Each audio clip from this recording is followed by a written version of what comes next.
Hotter than July? Absolutely not. And that's including Stevie Wonder's phenomenal album. Seriously, the planet went through its hottest 30-day cycle on the record ever. VOA's Arash Arabasadi tells us more.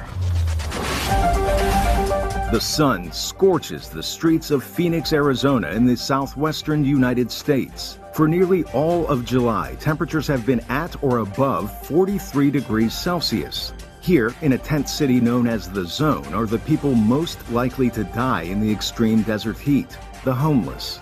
Extreme heat forced the city of Phoenix to deploy creative measures to keep people cool.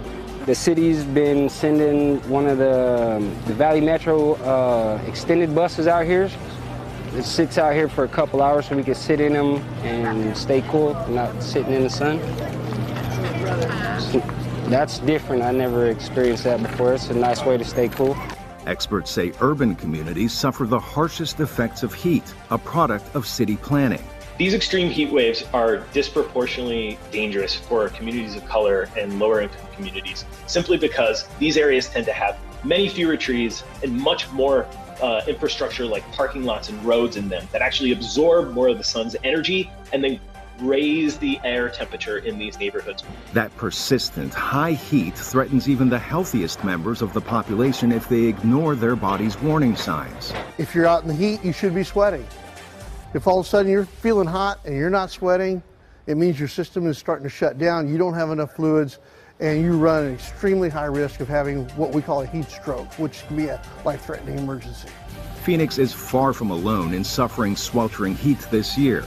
The National Weather Service is reporting a full 60% of people living in the United States were under heat advisories or flood warnings as of late last week.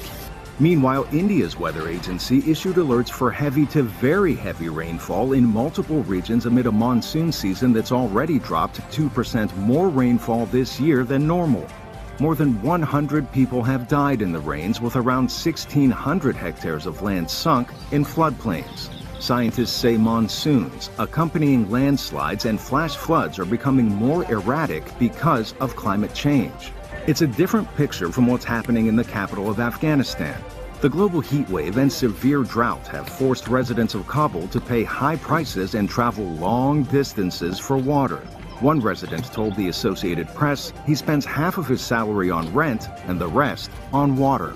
Climate scientists say this July, by far, has been the hottest month on record. That means all of us have lived through the hottest weeks in recorded history, and likely the hottest in 120,000 years. Arash Arabasadi, VOA News.